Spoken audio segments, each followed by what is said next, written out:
For the past week, I've been in Hanoi, Vietnam, which is 220 miles northeast of the last place I was.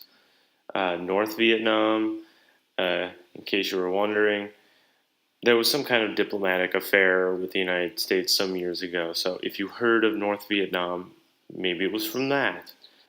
Now, Hanoi is the capital of Vietnam.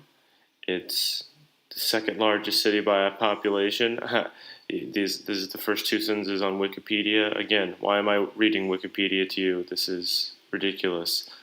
It's got over 7 million people. If you read Wikipedia, you would know the exact figure. It's on the Red River. Does that mean anything to you? Do you know what the Red River is? I saw the Red River. I did things in Hanoi. In a minute, I'm going to call my friend Kevin, and I'm going to tell him about those things. And more.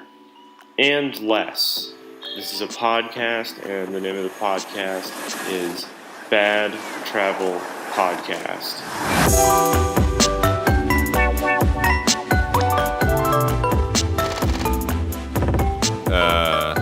Derek, how's it going? Not too bad. How are you? Just kidding, don't answer. Because I'm supposed to be talking about my travel experiences, and we can't talk about your life in St. Louis. It's pretty interesting. I don't know. You're missing out.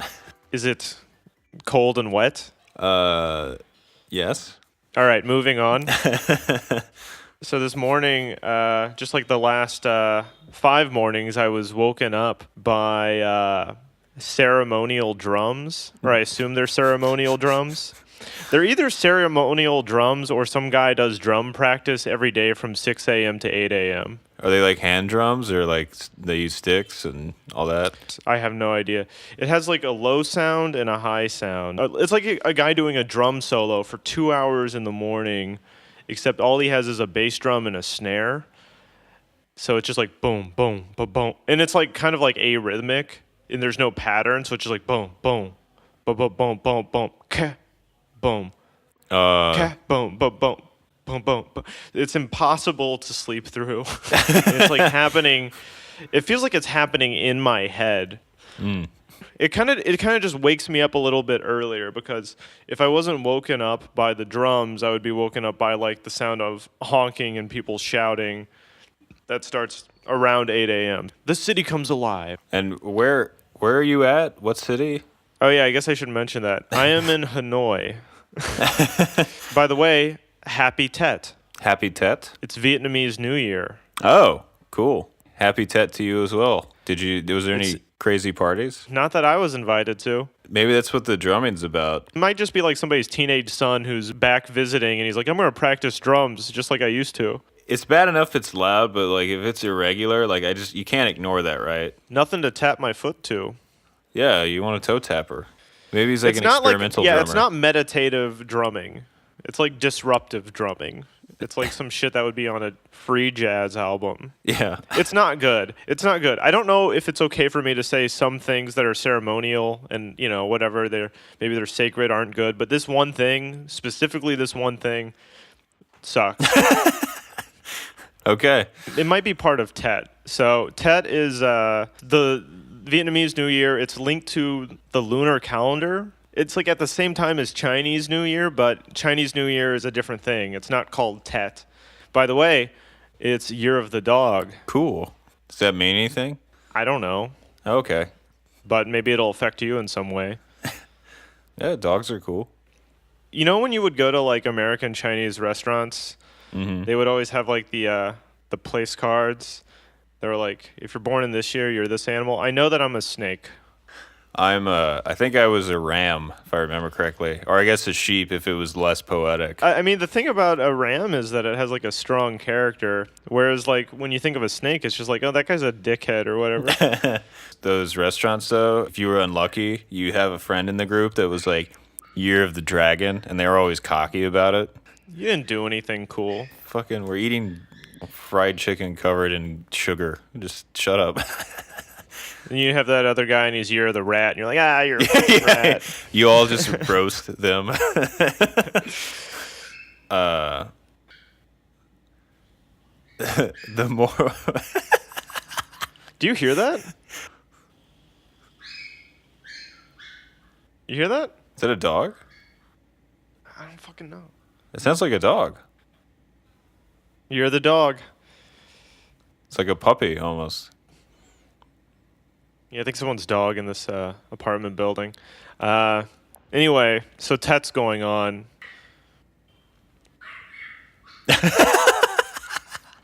What am I going to do with this dog? Am I insane, or did the dog start barking when I said you're the dog? Is it because I said the drum solo sucked? Did I invoke the wrath of the dog spirit? That Pomeranian's going to come and get you, dude.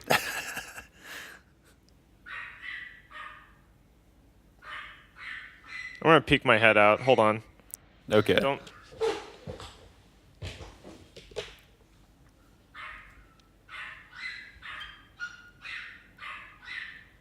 So what's happening is that it's like a tiny chihuahua, and it's nothing weird's happening. There's not like, I don't want your mind to go to dark places. There's not like a dog fighting ring directly outside my Airbnb apartment. Mm. It's like, it's just a dog that's tied up outside of an apartment.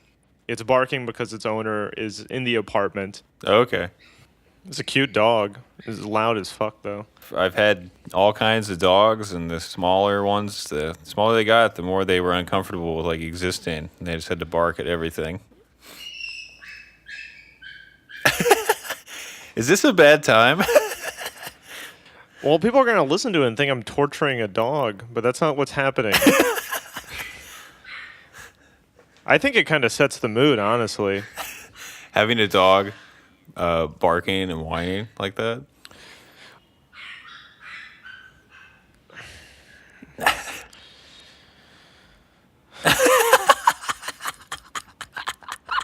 It's like distracting. I'm not going to be able to talk. No, I know, because you try to get a good rhythm going. You try to riff, and all of a sudden the dog is screaming in terror. I mean, this totally like is gonna fuck up the cockfighting episode, for example. Like, I'm really not gonna be able to do a live podcast during a cockfight. Yeah. Turns out I'm kind of bothered by the sounds of animals. Shut the fuck up. At some point, you go from sympathy to just being like, God damn it. Yeah. Hey, I'm podcasting in here. The worst part is like when it's barking and sparking, and then like it starts coughing and shit because a small dog can't even bark properly. It's like shit. It's like shitty small body just can't process a bark. Yeah. You would think it would. It was really be funny barking. too, because like Lucy, when she got older, that small dog we had, she'd be barking, but all of a sudden she'd go like that. Barking all day fucks up your body, I guess. You just bark until they're fucking sick. Okay, so we took a little bit of a break there because there was a dog barking in the background, and it sounded like it was like getting the shit kicked out of it, but it wasn't. We took a brief, what was that, 10, 11 hour break. Roundabout. You went to sleep, I stayed up, and now we're going to talk again. Yeah. What the fuck were we talking about before? Tet. I was supposed to be telling you about Vietnamese New Year. Yeah. I told you about the drums that have been waking me up. You said that and your face is just like completely dead. You're like... Even though I have to already wake up early, the fact that I'm going to be getting ready while there's drums going on, I'm just not looking forward to it. Yeah. But yeah, is there anything else that they do for Tet? Well, they have like they do like offerings and shit. So I don't know why I had to say the word and shit. When I say, for anyone listening to this, when I say and shit, it's not a disparaging thing. Shit just means stuff. Shit is a neutral term. What are some of the offerings? Like, is it like food or? Yeah, they have like they make this like red, like sticky rice stuff, and they put that out like in front of their apartment along with like some flowers and stuff. They also have this. I saw this a couple days ago, and I haven't seen it anymore. But for like one day, everybody had like boiled chickens. Mm-hmm. They make a pose with its neck, so its neck is What? like its neck is like back, and there's like a flower in its beak, so the flower's sticking up. Okay. And it's just like it's part of the offering. You know, I know offerings are like food for the dead or something, but I am not clear on whether or not after they boil this chicken and pose it and leave it outside for a day, if they did they throw it away or did they eat it? Because I know the dead people don't eat it. I'm not that smart, but I'm pretty sure the dead people don't actually eat the shit, right? Yeah. And when I said shit that time, I did mean shit. I mean garbage. Because I hate boiled chicken. But Tet is very serious in Vietnam. It's like, it is more serious than like New Year's or Christmas, I think. Because it might just be because Vietnam is like a communist country. So, in America, when we have holidays, they're kind of holidays for buying shit. Yeah, I right? was going to say, when we have holidays, we don't. Like, how do you know it's Christmas? Because I bought a bunch of shit. And then on Christmas, even, then you can still, like, go to the movie theater. Things don't really stop running. Some stuff closes down, but most shit, kind of not really. In Hanoi, every street has, like, not only does every building have a business, and sometimes like 2 businesses stacked on top of each other, like 2 restaurants or 2 whatevers. But there will also be something happening on the sidewalk in front of that business. So Hanoi's packed with shit. The first couple days I was here, I mean, it was like kind of overwhelming how much stuff is layered on top of each other. To where like I would walk down the same street like half a dozen times and every time notice new shit on the street. Yeah. It never like quite get familiar with that street just because there's so much stuff on there. There's so much stuff, and during Tet, it's like all closed down. I would recommend, well, I don't want to put it that way because it makes it sound like I'm giving advice. This isn't really advice. Instead, I'll phrase it this way. I'll phrase it as a regret. I kind of regret coming here during Tet because it's their holiday, and it's not for me. The only thing I'm supposed to do here is buy shit. Mm-hmm. So when they're having their holiday that's important to them, I don't get to partake. You know what I'm saying? And not only do I not get to partake, but the things I normally do are closed off to me. So I can't walk around and eat street food because they're with their families for some fucking reason. So wait, all the street vendors are shut down too? Pretty much everything. There were a couple places open, but every place that was open did this thing where like I would go there, eat, and then they would be like, all right, and 20% extra because it's Tet. Oh damn! You got a shakedown. And I saw that like on signs some places, but some places didn't even tell me. They were just like, surprise, happy Tet. Happy Tet, motherfucker! Give me your wallet. They bring me the bill and it's not 20%. It's just like some other number. Yeah. If Tet means nothing to me, why am I don't know. Maybe you should be paying. Maybe you should be punished for maybe you should pay me for serving me. You know what I mean? You know what I'm saying? Maybe you should pay me for eating. Maybe I should pay 20. Why are you fucking around on Tet? That's what I want to say. Yeah. I don't think you're taking Tet very seriously. I'm doubting your Admonishing the commitment to shopkeeper. Tet. I only ate here to prove that you don't love Tet. Yeah. Who's out there eating on Tet? What's the makeup of the crowd? It's just white people. I mean, Okay. all the Vietnamese, everyone that lives in Hanoi is, I assume, like with their family or their posse. They're guys. They're gang. Yeah, I mean, I don't know. I bet you can hang out with your boys on Tet, kick back, exchange some gifts, boil a chicken. Sometimes on Thanksgiving, you'll have a Friendsgiving is what people call it, like nerdily.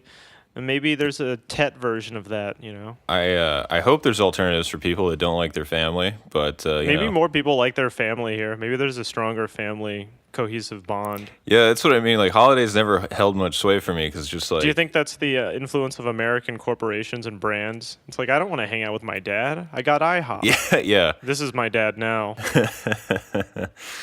The gang's all here. Firestone Tire, Great Clips. Yeah, I don't know. Like holidays for me, it's always just these are the people I see twice a year. This is half. This is one half of the time that I see them. The other half is coming up in 2 months.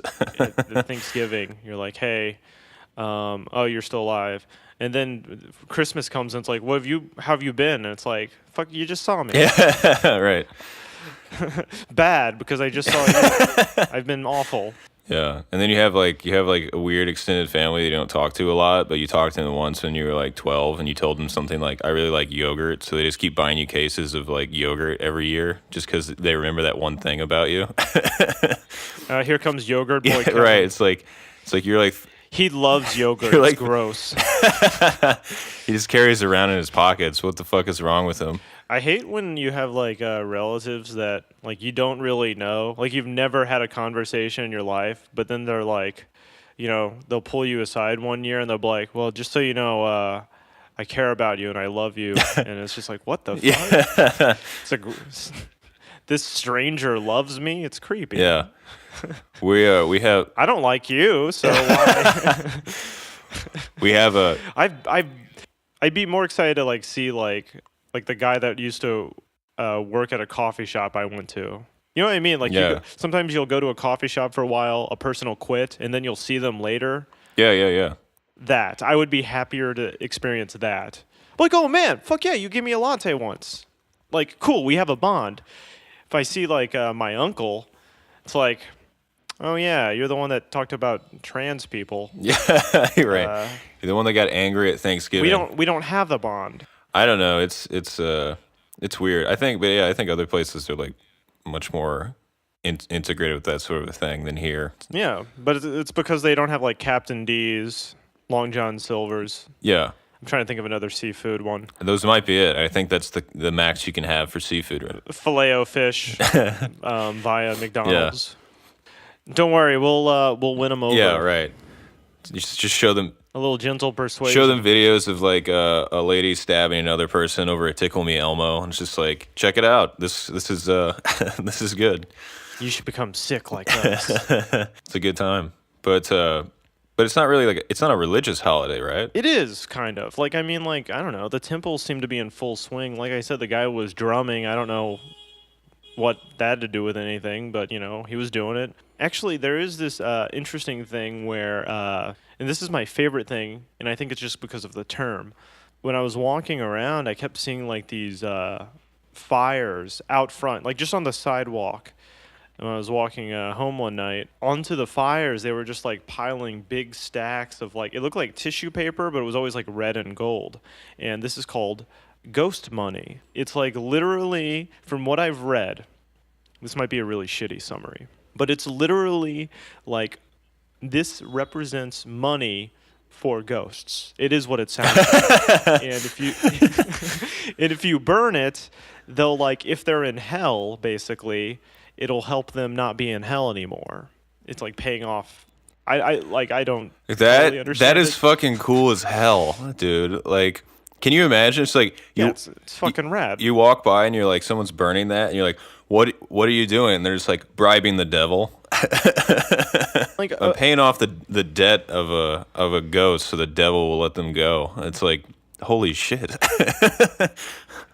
God damn. That's badass. Yeah. I could definitely like import that to the States. I wish we had that here. Just ghost money. So the bad part about ghost money is that before I saw the fires, I was walking and I thought it was snowing, but it wasn't because it was warm outside. And what was happening was the fucking sky, the whole city is like full of ash. Like a volcano just went off. And it's because of the ghost money. So I think ghost money is probably pretty shitty for the environment. Yeah. Well, that's the cost of doing something really It might not be badass. great for your lungs. We shorten our own lifespans a little bit to help out the ghosts. Gotta respect the ghosts. I think it's cool. If I was walking around and it's just like raining ash, and then you're just like, oh yeah, they're bribing the devil to help ghosts. I'd be like, yeah, this is cool. I don't know, but did you did you go to any cool spots in like Hanoi? No. Okay. Fuck, do I ever have like cool insider knowledge? Do I ever say like, yeah, dude, let me tell you about the spot? I've never said that. I know, but I was never hoping. Even act like I'm gonna say I was that. hoping, I was like, maybe he's. Do you really think that's what this is? Are you new here? Did you just show up? Is this your first day? Haven't we done this a couple times? I just wanted some cool spots, all right? I was like, okay, Maybe Use Google. Fuck you. I'm not your monkey. We're supposed to be discovering, learning, growing, understanding new places, new peoples. did they? When you say people with an S at the end, peoples, makes you sound really wise, It does. really cultured. Makes you sound like a citizen of the world, perhaps. Citizens of the worlds is what I would say.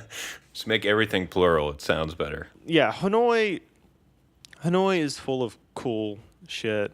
I think that it's a little bit different than like the way Bangkok is full of cool shit because Hanoi isn't as developed. And I don't know. I guess quote unquote developed because like every building is full of shit, but when I say develop, I just mean it's not been like completely colonized by brands that you would recognize. Oh, I see. So I guess another word for that is developed. Right. It makes it sound like it's the city's fault that there's not like as many malls. So in or cities whatever. like that, I always kind of dig it because I always find like cooler shit. You know what I Yeah, mean? because there's much more room for like the city itself to like be expressed. For example, like everyone, I feel like in the States, you like grow up with this like kind of like mystical, magical like New York image in your head, and you're like you're like, oh yeah, it's this like cool city. It's like, you know, America's city, whatever. And I went there and I was like kind of looking for that, you know? And it's like you look at all these old buildings where you're supposed to see like cool stuff at, and it's literally just like a Chipotle. And I'm just like, what the fuck? You know, like I went to Greenwich Village. I went to like the Stonewall Hotel or whatever, where those riots and rebellions happened and stuff. And I was like, you know, oh, it's gonna be cool. And I looked at it, and it was just a fucking gift shop. You know, I was just like, this sucks. You know, but yeah, baby, Chipotle only in New York City. right. Hey, that's Qdoba, my man. Yeah, but it was like. It's just CVS's. Like, it was just like, okay, everything's been bought out. Like, but like when I went to like cities like, Nobody does Papa John's like New York. Let me tell you, that garlic sauce. That's how you know it's New York. yeah. But when I went to like, you know, like again, like when I went to like Amman, right? Like you walk around, there's literally just shops of just shit that the person who has the shop likes, you know, just like piled up to the ceiling. So you'll walk in. Yeah, well, it's their shop, so they got the thing, and they're like, "I'll have this in my shop." Yeah, it's cool. It's whatever. It's an expression of the person that has the shop. So you walk in, it's just like, you know, stacks of like old disco vinyls from like 1970s, and that's it. And it's just like, this is fucking cool as hell, you know. And some of them are just like garbage, but like some of them just like, you know, you walk around, it's just like, hey, welcome. I've got like, you know, hand carved wooden stuff or whatever, and it's just like, okay, that's cool, you know. Oh, I thought you were going to say that one was garbage. Hey, I've got these hand-carved wooden figurines. Fuck you. Yeah, I did. I was like, Where are the disco vinyls, asshole? exactly. That's what you said. I was like, I wanted a Chipotle. But yeah, like, I don't know. So that's cool. I mean, was there anything like that where like you're walking around, there's just like weird shops and like, you know, just kind of like out there stuff? There'll be, like I said, there'll be shops on the first floor, the entire block.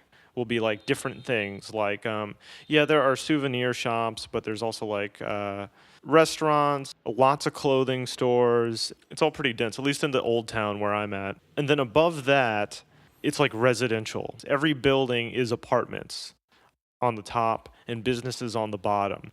In addition to that, the sidewalk space is completely taken up by either street food or motorcycles. This is where people park their motorcycles on the sidewalk. So it's like extremely dense, but dense in a different way than like Bangkok was dense, you know? It's really good that I went to Bangkok before Hanoi, because if I had gone to Hanoi first, I think I would have lost my fucking mind. Really? Remember when I was telling you that, like, in Bangkok, I turned down a street one time and there were people riding their motorcycles on the sidewalk, and that really freaked me out?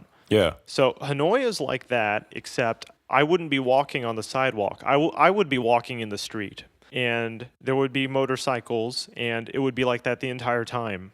Because like I said, the sidewalk is like always taken up. If you're a pedestrian in Hanoi, you're walking in the middle of the street. Okay. How many motorcycles are there on the street at any given time? I was told that there are 7 million people living in Hanoi, and there are 5 million motorcycles. Okay. And by the way, everyone is honking. Everyone is honking always. All the bikes are honking, the cars are honking, everyone's honking. And it's not like a shitty like I'm angry. This is how I imagine New York honking to be like I'm like bah fuck you pal. In Hanoi, it's all like hey hey hey I'm here hey I'm here I'm here I'm here I'm here, but it never stops. Like It sounds cool, and it sounds like you said very like it's bustling, yeah. It sounds like it's to teeming with life. yeah, to like an insane degree. You know what I mean? Like it sounds cool. I don't know. It sounds like an experience. It is. That's the thing. Like Hanoi is cool as fuck, but it's just a lot. I think out of all the cities I've been to so far, Hanoi has had the most like interesting character. And it's a little bit surprising because before I came to Hanoi, the other like people that were traveling that I talked to were like kind of universally like meh. You know what I mean? Like they weren't really big on it. They're like, there's not a lot to do there. Blah, blah, blah. They're like backpackers. And after I got here and I saw like, oh wow, Hanoi is like cool. Like it's cool as shit. And I realized why everyone told me that. It's because backpackers are fucking lame. They're lame, they're lame nerds. Yeah, they want what twee hostels and stuff, and not like a crazy insane city. The area I'm in, the old town in Hanoi, definitely has like shitloads of hostels and like Western oriented like food places and tourist spots. Like it's got all that, but at the same time, the city doesn't really have as many like temples or as many like it's not a place where you can go and be like I don't know. I got in touch with the Vietnamese like spirit. No, it's like this is like a modern city, but it's a modern city that doesn't look like Bangkok. It doesn't look like in a weird way. Bangkok feels like it's oriented towards the world, and Hanoi feels like no, this is a Vietnamese city Oh, cool. still. Yeah, nice. And I'll wrap it up by saying something that's an extreme simplification, given that I've never been to this other place. But to me, Hanoi is like this place. Hanoi is like New York City in the 70s, baby. If you can make it in Hanoi, you can make it anywhere. Yeah. Hanoi is cool. It's full of young artists. It's fucking bustling, teeming with life. And it's the Big Apple of Vietnam. Yeah, it's cool, man. I don't know. It sounds cool. It sounds like a bustling city with its own vibe, which is always nice, you know. Hanoi, baby, born and raised. Oh, where you? Get the fuck out of here. Where are you from? Da Nang? Get the fuck out of here, you fucking jack off. You from Da Nang? The thing that made a big impression on me, and I don't know if other people that go to Hanoi notice this as much. People in Hanoi, the young hip people dress cool as fuck. Like they're all really fashionable. Everybody dresses like in all black. They have like leather. They have black pants, black shoes. All the guys have like undercuts. It's like really hip, like advanced. And Yeah. like all the girls wear red lipstick and all black. Everybody dresses like a villain, you know? That sounds badass. Yeah. Not only are they like do they dress cool, but they have a cool demeanor of just like almost like nonchalant toughness. Yeah. I mean, the LA street fashion people look like weak spazzes compared to these Hanoi people who look sharp as fuck. Like, I don't know if there's like a bunch of Vietnamese gangs or something, but I would believe it because these guys look pretty tough. That's always like a huge, I don't know if you feel this, but like me, it's like, I can barely manage to put on like a t-shirt and jeans, and it's always you're walking around, you're like seeing people that are really fashionable. You're like, man, I need a fucking like, I need to get a leather jacket or something. This is like, I think maybe like the traffic influences it because you have to have coolness, like a confident, like certainty that you're not going to get killed just by crossing the street. And if you do that every day your entire life, you're going to become really fucking cool. Not only that, but you're riding a motorcycle every day of your life since you're like young. It's got to make you cool. Yeah, Also, right. a lot of people smoke. So Yeah, they there sound you go. cool. They're cool. They sound cool. You know, me if I'm doing that shit, I'm walking around with an undercut. I'm like, the side of my head's cold, but like other people, they can rock it, and I think that's cool. You know. There's like a lot of the shops sell like knockoffs of brands. So there's like Yves Saint Laurent. Is that how you say it? I don't know. There's like North Face knockoffs fucking everywhere. A lot of people wear North Face stuff. I assume it's knockoffs because North Face is expensive as shit. But they look good for knockoffs. Like, I think if you wanted to get some North Face stuff, don't. Just get it from Hanoi. It'll be as good, it'll look as good, and it'll be cheaper. Yeah. I don't know about you, but I support counterfeiting. Like in all its forms. From what I understand, like, because they have like all of these huge fashion companies or these clothing companies just subcontract the shit out of everything. Like I feel like a lot of these places actually manufacture clothes. Just like they'll manufacture just the same clothes, but without like the obvious branding on it, and it'll just be just as good, or like and then just sell it. Right. Well, I mean, also if you had like a clothing company that was subcontracted to like make jackets or whatever the fuck. After you make the jackets, couldn't you just be like, let's just make some more jackets and put the same fucking label on it and sell them? Yeah, right. We don't. What's gonna happen? Like H&M's gonna come and kick our ass, And like morally, as like a consumer, I don't have like any obligation ethically to like a fucking massive brand to like buy the correct shit. Like I don't give a fuck if I. What happens if I buy a North Face thing and North Face goes out of business? Boo-hoo. Then it's vintage, right? I'm even cooler now. There's probably people here that would be mad and like seething, be like, "Oh, it's counterfeiting," but like those people would never travel outside of the country anyway. So. Oh, speaking of people smoking, I went to like a jazz club. Oh, cool. I don't have any cool story about it. I just went to the jazz bar. I enjoyed some jazz, and people were smoking in there. And even though like I don't like secondhand smoke, and I think it smells bad, and I hate breathing it in. It's gross. At the same time, it's a jazz club, right? I kind of want people to be smoking in there. Yeah. No, I get what you're saying, man. You remember that? Yeah, I'm sure you remember. You remember that old shitty diner we used to eat at growing up, and we'd walk in and just be like a fucking wall of smoke would hit Are you talking about? You remember that? It's like Ranch House. Tony's Ranch House, yeah. And you just walk in, and it was just like, just smoke everywhere. And it was just nice because you get your cheap food, and it was just filled with smoke. And when they passed that law in Illinois to like stop smoking inside, I think I stopped going. I was like, it's not the same now, You didn't realize you were addicted to going there. Yeah, it was like I don't even smoke. It's just like it was like the ambiance of it, just like. I mean, it adds to the vibe a little bit. Yeah, just to have all these like older Midwestern people smoking, like complaining about fucking shit they saw on TV while you're eating like $2 pancakes. It's just like it was cool. I don't know.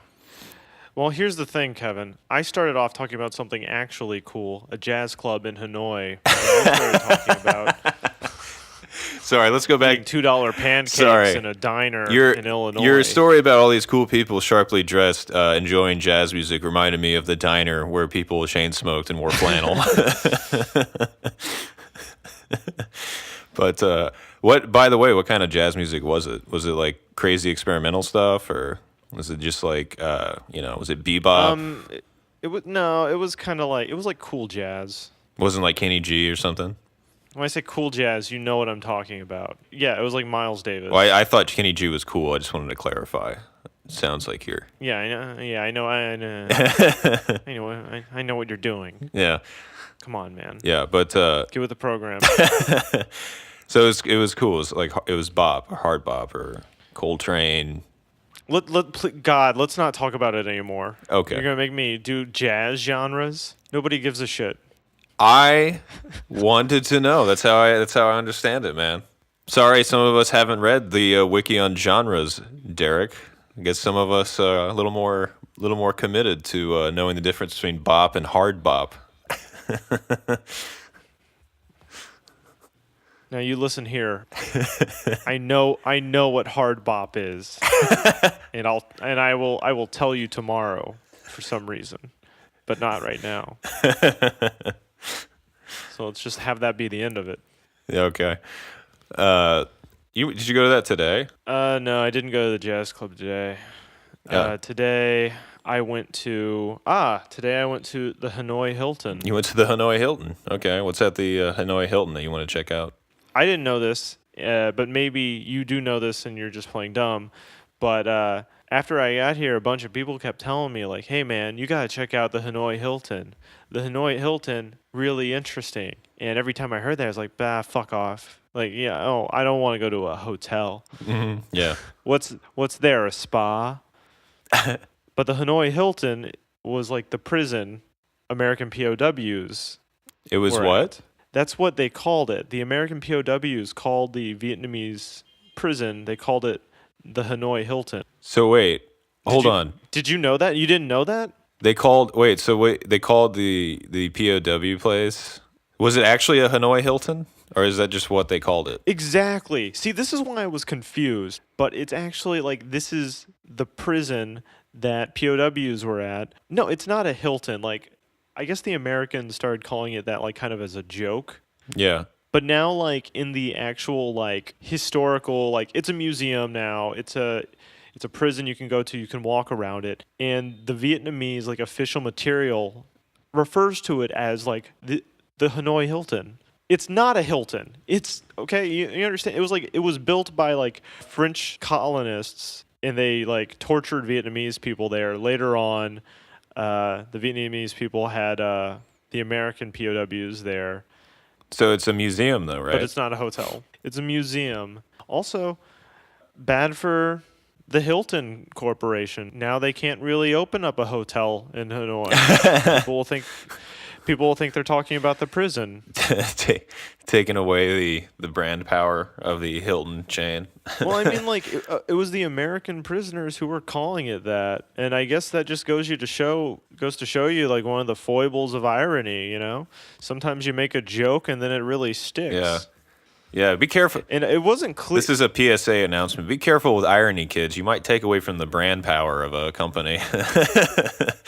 In like the museum, the editorializing is sort of like they called it that because it was actually really nice. And I know how irony works. You know what I mean?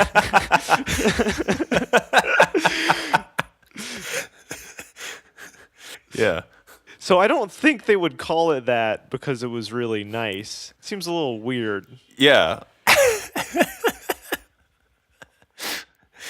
They just really liked it. That's why they called it that. You know, if they didn't like it, it would have been the Hanoi Motel 6. All the stuff about the American prisoners in that museum are so funny because they're just like, it'll have like a quote from the guy that'll be like, yeah, I spent some time in Hanoi and I want to reestablish diplomatic relations. And that's like the quote. And then underneath the quote, it's like, he was very lucky to be a prisoner. In Shit. we treat, like, you know, the whole thing is like, they were treated great. And there's like video clips of them like playing tennis and basketball and smiling, laughing, learning the traditional arts, you know, like. Yeah. There's just all this stuff about how wonderfully they were treated the entire time, and it's like, I don't know, man. I don't know how it really was. You know, I wasn't there. I have a guess, but I'm sure it. I bet they were treated like better than like the other half of the museum is talking about how like French colonialists treated Vietnamese people, and I'm sure that was way fucking worse. Than how the American POWs were treated. Because, like, Vietnamese people were, like, they had weird tortures done on them, and they were, like, executed and shit, and that didn't happen to the POWs. At the same time, it's just weird to... at the same time, it was a prisoner of war camp, you know? Yeah. Whereas, like, it seemed like the POWs kind of, like, ironically said, Hanoi Hilton, and then... the guys running the prison were like, fuck yeah, Hanoi Hilton. You're right. Hey, we are pretty good. We're great. Yeah. Hey, yeah, we rock. Thanks for the 5-star review. Yeah. No, let me. Well, I'll tell you. I'll tell you this. They also had a guillotine set up that the French colonialists used, and boy, that guillotine looked like a piece of shit. I don't know how that beheaded anybody. French people, work on your guillotine making Dude, skills. like, did you know, by the way, as a side note, like, apparently the guillotine was like a fucking like national mascot of France, and they just used it up to like the 70s because the French Revolution and they shit. fucking loved it. Yeah. They loved it. Yeah, And it had a real, just because it had a really French name. yeah, Guillotine. Guillotine. yeah. It's like, it's just weird for that to be like a national treasure of a place. It's just like, yeah, we use this to cut off all the aristocrats' heads, and now it's just our thing. It's like, okay. Yeah, it's like that Weird. guy that gets into ska and then he's always wearing those stupid jackets. I've always thought ska was a lot like beheading people. I always thought that ska should lead to beheading people. You just got to do some up strums on your guitar, get like 5 trumpet players, and you got a ska band. Any so you said it's a museum. Was there any cool like shit in the museum? Was it all just pictures and like stories about the pictures? Yeah, they're like some souvenirs. You can get a John McCain doll, and they sell you Wait. like little needles that you can poke them with. Hold on. No, I'm joking. It's like, wait a second. You can't just gloss over that. No, I had to buy my own John McCain torture doll from Etsy. It was like a fucking rip off. It's like $40. I don't know. Like, it's probably like a surreal experience to see it. Just like, It's not. huh? It's not surreal. It's like, Sorry. It's probably Fine. real experience to see it. that's what you meant. Yeah, sorry. Yeah. It's probably like okay. a real Yeah, experience. Yeah, we got to it.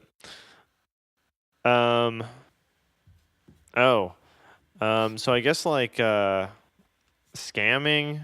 I mean, I don't know if you want to call it scamming, but people are, they want to get your money and stuff. Mm-hmm. And so like I think haggling is also more of a thing like in Hanoi. So like sometimes they'll just try to get more money out of you. So like the Tet thing, but also I went up to this lady who was like selling donuts.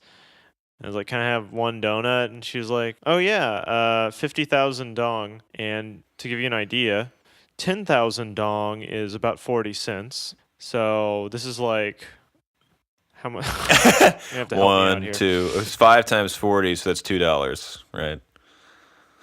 It's $2 for a donut. So she asked for 50,000 dong, and to give you another idea, most of my meals are about 30,000 dong. Mm-hmm. So I was like,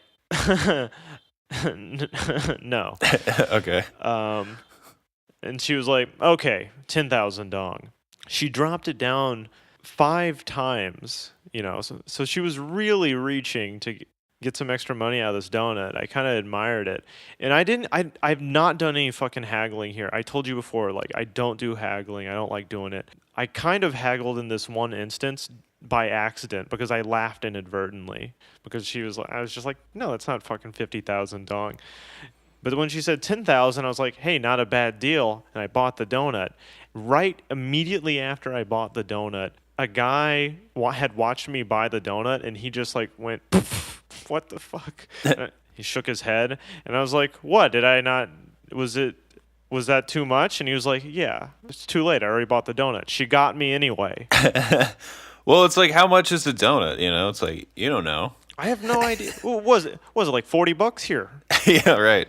Here, just here. It's a blank checkbook. Just give me the fucking donut. Write as much as you want. I don't know. Crossing from Thailand to Laos to Vietnam, like, I'm not good at like keeping track of how currency changes, so it takes me a couple days. And to give you an example of that, I was in a coffee shop and I hung out for a while, drank 2 coffees, and I went to go leave, and I left a little bit of a tip. And after I got out of the place and I walked down the street, I realized, okay, I meant to tip 20,000 dong, and I had tipped 200,000 dong. or about $8. I'm sorry, I missed that last bit. What'd you say? You missed the whole thing? I got to where you said I tipped $8, and then it kind of like froze up. That's it. You can react now. Aha. Ahaha. Hee hee. Oh. It's just have a real reaction. Oh, I couldn't hear it because I thought you said something like after the $8, so I was like waiting on bated breath. But then you're Okay, hold on. So instead of tipping 80 cents, I tipped $8. her. God, dude, fuck you. I wish I could punch you in the head right now.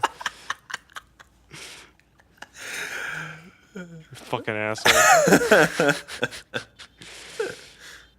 Pretend this is a podcast. Sorry.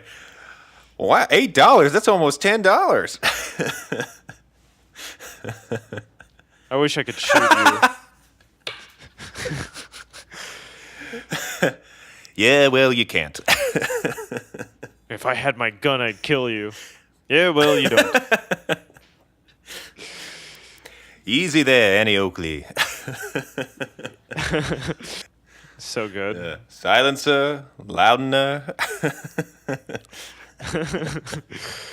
Speed corker. Yeah. Let's get back to it. Sorry. All right. Come on, we're running out of time. All right. So anyway, the donut. You paid $8 for the donut, or a tip you paid $8 in tip at a coffee shop. So you probably made someone's day. You know what I mean? But it fucking sucked because I liked hanging out in that coffee shop and I couldn't go back to it after that because it's like, oh, I'm the big shot that tips $8. Right. But then I couldn't go back there unless I wanted to, slam down another $8. I don't want people to think I'm suddenly a cheapskate. Right. What if I go into the coffee shop, get great service because they're like, here comes the millionaire. And then I tip 80 cents, they'd be insulted. Right. Here comes Derek the aristocrat. He's just got fucking coins falling out of your pocket with a top hat. It's like, one latte, my man. Actually, the coffee in Vietnam is really good. I didn't drink any lattes, but they do have this thing called like egg coffee. Have you heard of this? No, I haven't. What is it? It's like they whip an egg up with like sugar and like butter, and they have espresso, and they like kind of put the whipped egg mixture over it, and you kind of eat it with a spoon. It's like super gooey. It's so good. It's like it tastes kind of like creme brulee, It sounds good. but espresso-y. It rules. That's really good. Isn't that like a dessert topping, like whipped egg whites? Isn't that how they make like whipped cream or like Cool Whip or something? I don't know. Yeah, I think that's how they make like I think that's how they just make everything. Everything that's like sweet and good somehow has eggs in it, Yeah. right? Yeah, that's probably true. So this week, I was in an Airbnb all week long. The rest of the time I've been traveling, like I kind of broke it up and I went in hostels and guest houses and shit. And there'd always be people to talk to. And you'd go down for breakfast and talk to somebody about, what are you doing today? What have you heard? And that kind of shit. Isn't this interesting how people here do this or whatever? You just end up talking to people. And because I never really pursued that before, I kind of felt like, oh, I don't really need this.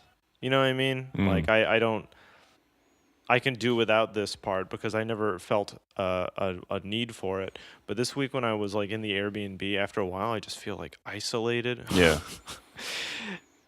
Because even when I see like other people out in Hanoi, like the people I saw out in Hanoi who are most visible, the other travelers, it's like a lot of them seem like stupid assholes.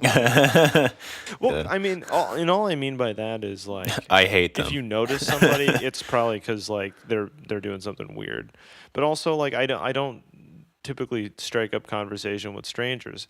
The only conversation I had with another traveler this week was when I was coming home one night. I was kind of hungry, and I was like, I'm going to get a banh mi with pate, just pate. I just wanted like bread and like a pork spread, basically. Eat it, hit the sack. Sounds good to me. There was a line when I went up there. 3 Australian bros, and they stepped aside. I ordered the pate. They're like, pate? Why don't you get some meat? It's like, hey, I think he's a vegan. Wait, who said this? Hey, vegans are. These are the Australians. Oh. There's 3 Australians. They're like, hey, hey, ain't vegan. Vegans are gay. This is what they said. Yeah, are you serious? That's word for word what they said? This is what they said. Not disappointing in what I think Australians talk like. Aye, Bruce, he's not eating any meat. Aye, Bruce, yeah, right, Bruce, he ain't eating any meat, is he? Not all Australians are bad. I have Australians I'm very fond of. Look, there's a genre of Australian who travels who's just a fucking piece of shit. And, they're like giving me shit for in this thing with pate. And I was like, dude, guys, pate, I didn't even want to defend myself because it felt like, I'm making it seem like I should be defending myself. I was like, guys, pate is meat, They're like, hey, pate's meat. Hey, you ain't a vegan then. Hey, you said you was a vegan. And it's like, I never said that. They were drunk. So I was like, I didn't say I was vegan. You guys said I was vegan. I mean, pate with meat. Earlier I had pork. Suddenly I was trying to impress them. Like, earlier I had a lot of pork, guys. I ate a lot of pork today, okay? Hey, he's not gay. He's all right. That's what they say. You're like, I won their trust. It started off with me being pissed, and then by the end of it, I was like, thank God I found my new best friends. These are the only travelers I talked to like all week, and I was just like, this is my fucking interaction with people. I felt like out of it is all I'm saying. Yeah.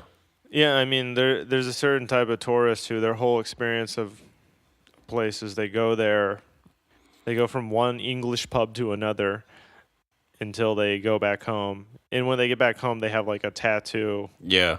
in Vietnamese or something that says fuckhead. And they're like, I learned a lot about. Where is he from? Is it Australia or East End London or? Listen, I'm not going to be able to do the accent. I learned a lot about Vietnam. It's not a contest, okay? I see the point. You're better at accents. I just think it's funny. That's all. I think that's a good bit. If you did that, if you're like, yeah, this Australian guy, he was like, I got a tattoo, just like keep fucking up the accent. It is a good bit. It's a good bit. Step off my bit, man. Yeah, sorry, but actually, one thing I did do is, because people see me and they have a good guess that I speak English. So I'll be walking down the street and people are like, "Hey, come eat here. Hey, look at our menu. Hey, do this thing," and they're speaking to me in English. Language is weird because like I feel like this pressure to respond, and I'll be like, no thank you, and then like suddenly you're in a conversation with a salesperson and it fucking sucks, Yeah. So this is something I've been trying, and I've only tried it here in Hanoi so far, but I kind of like it. Is a person comes up to me and they're trying to make me buy something, and instead of responding in English, I respond in like a vaguely Eastern European made-up language. Okay. So a guy was like, hey, come check out our barbecue. And I was like, yitsy gitsy. Yitsy gitsy.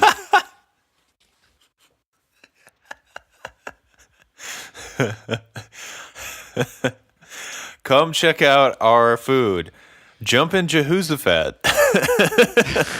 Look, my Eastern European accent isn't great, but it's not even so much the voice. It's more like the facial expression. So I droop my entire face, like I've been living in Eastern Europe.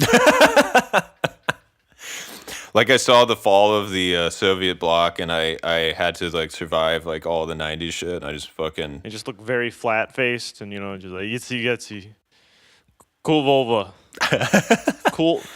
In English, that's just cool vulva. Fake Zabaka. Yeah, they're Yeah. yeah. The stuff you just put a bunch of V's and K's in your words, and you suddenly sound Eastern European. There was a Yeah. lady who was trying to sell me postcards. She's like, buy these postcards, 70,000 dong.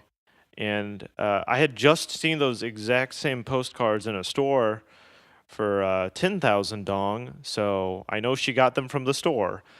So I was just like, itsy gitsy, voyev. And then she walked off because there's nothing else she could say. She knew enough English to be like, please buy these postcards. They're for my school. Bullshit. Yeah. And I was like, gitsy gitsy, volkaisva. I was gone. And she's like, You wanna "Oh, talk this to a guy's fucking insane." Eastern European. I'm either Eastern European or I'm schizophrenic. Either one works. A guy pulled up to me on his motorcycle and he was like, "Hey man, what do you need? Lady boys? I got pictures." Oh God. And I was like, "Vlogod, blue," just fucking spilling out these stupid syllables from my mouth. Just. I look very serious and make eye contact. It's effective. He didn't say anything else. He was gone. He was like, this guy he doesn't know English or he just had an aneurysm. Would you like some of our food? Nostrovia, Leningrad. Okay. Dude, it's awesome. It feels like a superpower. But at the same time, if I run into somebody that actually knows like Russian or something, I'm fucked. I did. Because then they'll just be like, I did see that one time, dude. I saw that one time. It was a guy. It was actually here in St. Louis. A guy was like asking this dude for money, like panhandling, I guess.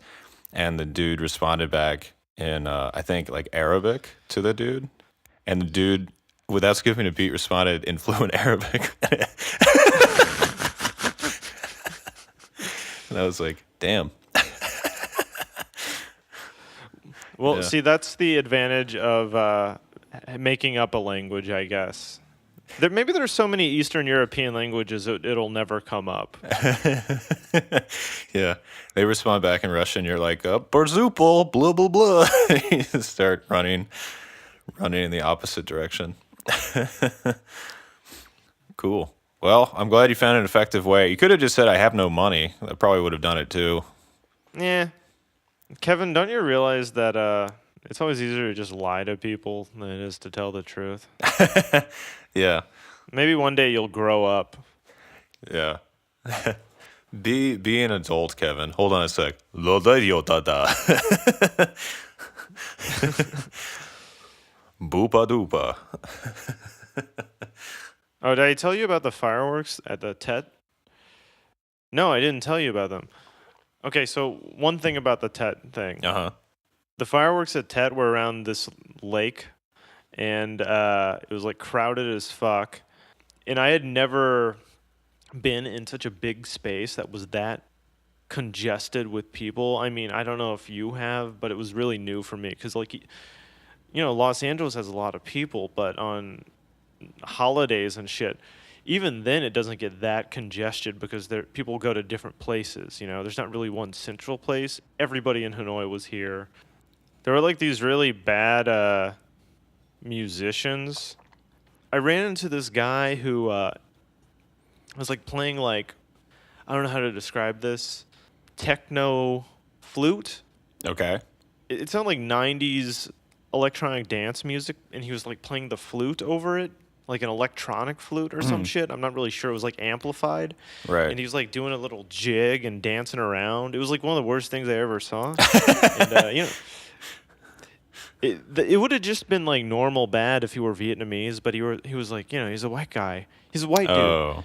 And he was taking up this huge plot of land, and there were a bunch of people watching him, like maybe 100 people watching this guy like weirdly do a jig to this really shitty music. And by the way, I don't even think he was really playing the flute live. I think he might have been miming it. So he's not even an artist. And I kept walking, and then I ran into this guy. He's a white guy, and he's an American, and he has an electric guitar, and that's it. And he's playing like pop punk song. He's playing like a Blink 182. Just chords, only chords on electric fuck. guitar. An electric guitar with like no effects. It just sounds like super bad.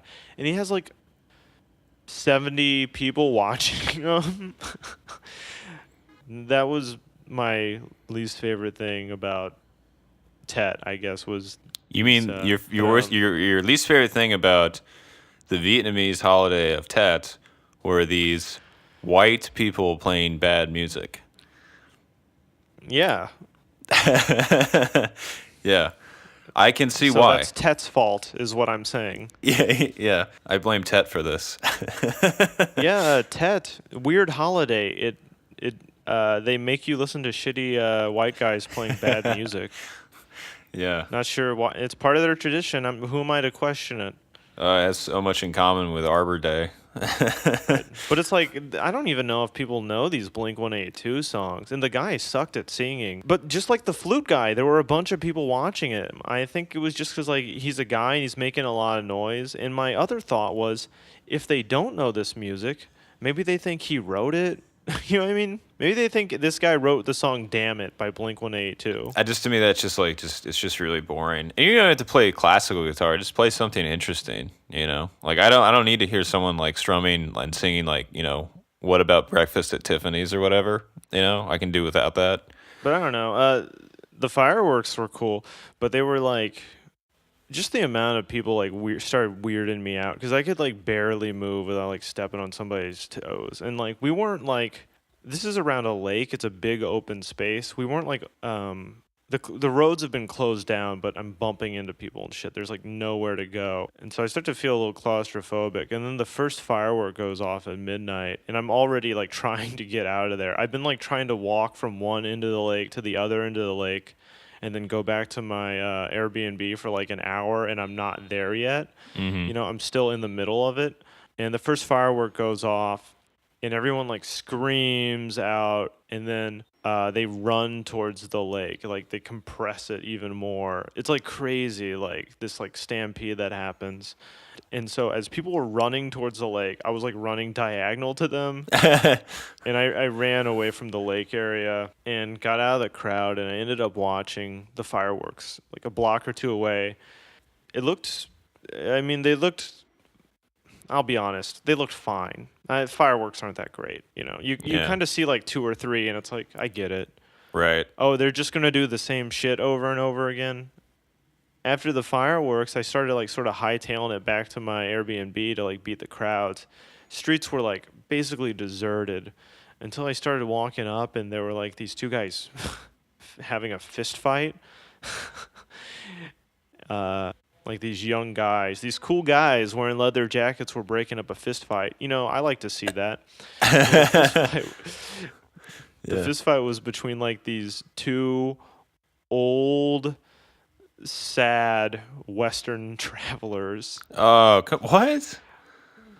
Yeah, they were like lumpy and they were like wearing like fucking, their bellies were exposed, their fat bellies, and they're yelling at each other and they're drunk as shit. So what are you doing? You ran over and you were like no, you like try to get the Vietnamese guys off and you're like just let them go.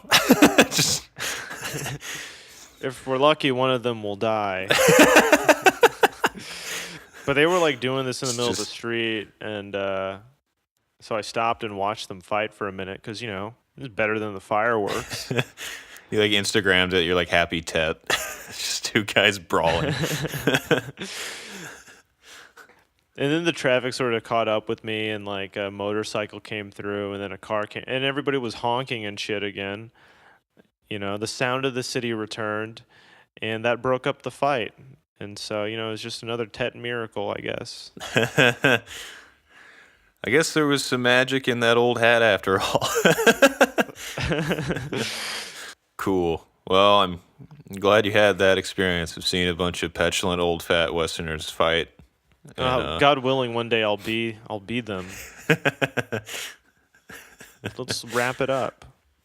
Okay. And I got a cool way we can wrap this one up that I haven't tried yet. Sure, and man. Let me tell you a little bit about my Patreon. Okay. So I got this Patreon. It's at patreon.com/badtravelpodcast. Yeah. And guess what I got up on there? I got a photo blog. I got food review videos. You know what I had the other night? I went to the convenience store. I had a steamed bun with quail eggs in it. I had Oh, okay. I had soy milk with corn inside of it. Okay. I had beef jerky, and I had some yogurt with purple rice. That all sounds pretty interesting, huh? Might be interesting to watch a video of me talking about it. It would just be. a heads up. It would be interesting. Hey, that's right. And Kevin, guess what else? Huh? There's gonna be more content coming to the Patreon every single week. No. No, You know please. what? You know what? If you're listening to this, and then you click on the Patreon and you look at the photo blog, it'll be like you're traveling along with me, won't it? It'll be exactly like that in every And you're way. saying I can get all of this just by giving you money?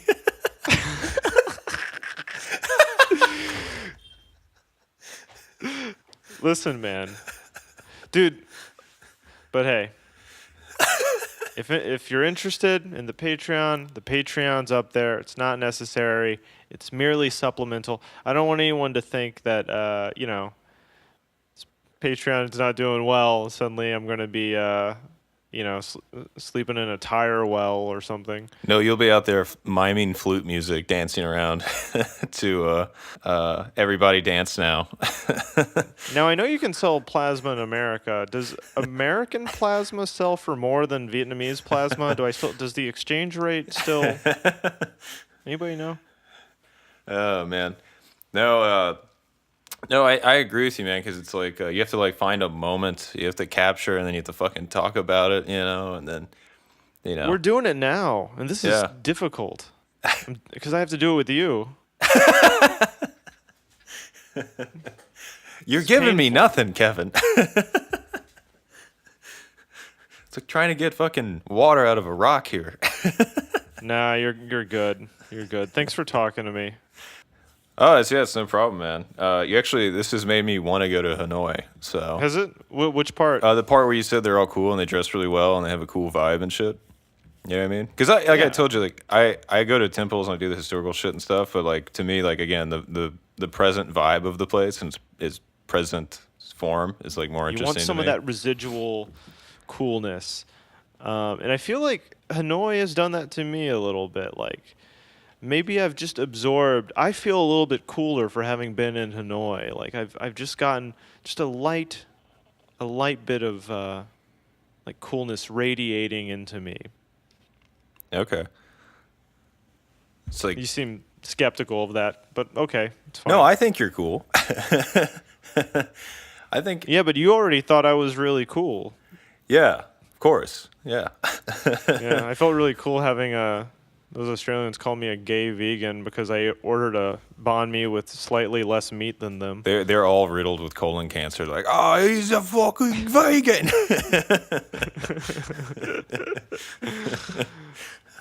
Colon cancer rocks. I'm telling the prime minister. No, that's good, man. I'm glad you're tearing down walls, getting to know like drunk Australians and their stupid ideas and opinions.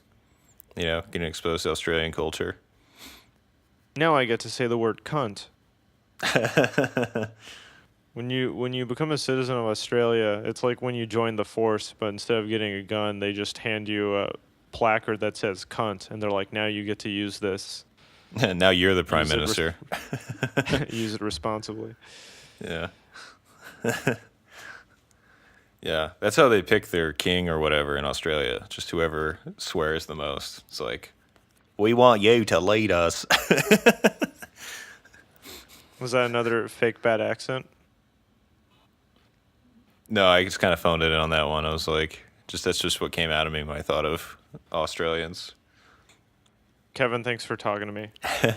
No problem, man. See you later, Derek. Bye. Bye.